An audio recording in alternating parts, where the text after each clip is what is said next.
Driven by Design presents Performance Leaders Through the Decades, from the 70s to today. Episode 2, the 1980s. In this 6-part series, we'll be covering the leaders in automotive performance for the last 55 years. And we realize that top performance may mean different things to different people.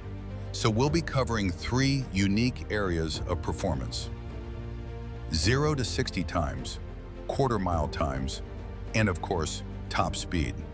We'll be looking at those 3 areas in each decade, starting with the 70s, then the 80s, moving on to the 90s and the 2000s, then the 2010s, ending up in the 2020s. So let's get started with episode 2, the 1980s. In the 80s, performance in cars meant something very specific and very different from what it means today. It wasn't just about raw horsepower, it was about the return of speed, attitude, and driver engagement after the emissions strangled 1970s. Acceleration was once again king.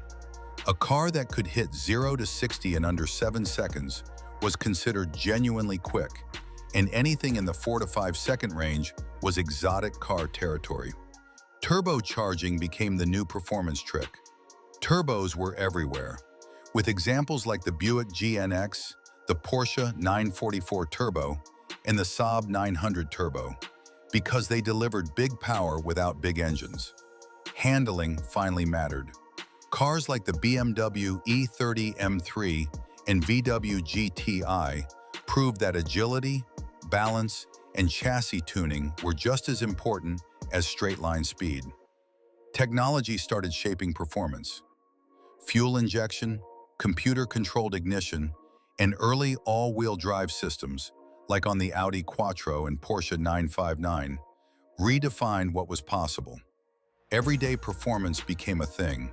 Hot hatches and sport compacts made speed accessible, formerly the domain of just supercars and muscle cars. In short, performance in the 1980s meant the rebirth of speed, powered by new tech, lighter cars, and a global shift towards sharper handling and turbocharged excitement. It was the decade when performance stopped being just loud and fast and started becoming smart. So which cars rose to the top in the 80s in our 3 categories? Let's take a look, starting with the best 0 to 60 performance time.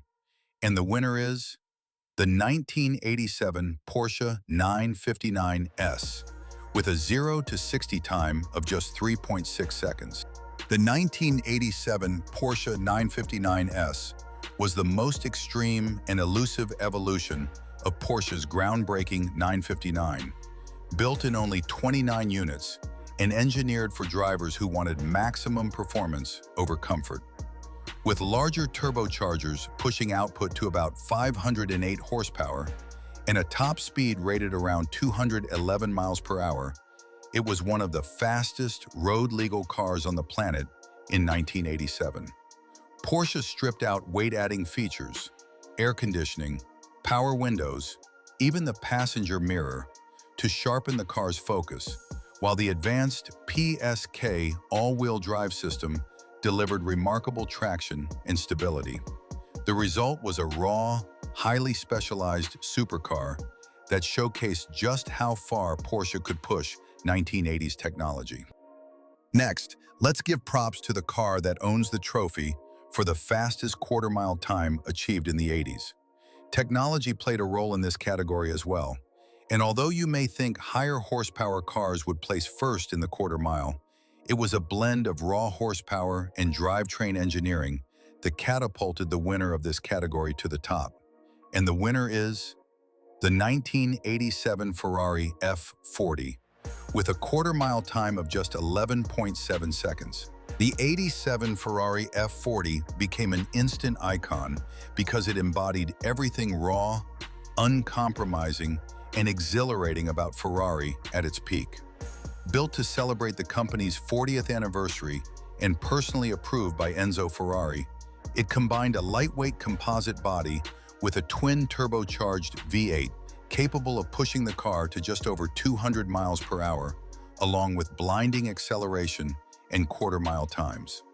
Its aggressive aerodynamics, exposed engine bay, and massive rear wing weren't for show.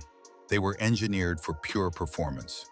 Stripped of luxury and focused entirely on speed, the F40 stood apart as a race car for the road, and its extreme character cemented its status as one of the most legendary supercars ever built.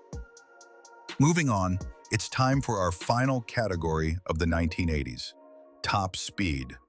In the 1980s, although there was an effort to change the rules for recording top speed runs to a two-pass average, the standard for a single-pass runtime was still being used. And as with the 0 to 60 and quarter-mile times of the 80s, it was that combination of raw horsepower and technology, in this case aerodynamic technology, that aided in top speeds formerly thought unreachable.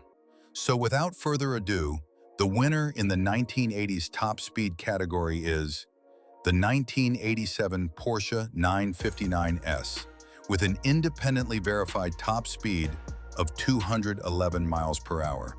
The 87 Porsche 959S pushed the boundaries of what a road-legal supercar could achieve.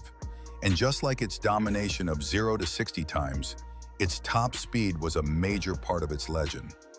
Built in extremely limited numbers, the S version of the 959 featured larger turbochargers and more aggressive tuning than the standard model, boosting the output to roughly 508 horsepower, propelling it to the 211 miles per hour top speed.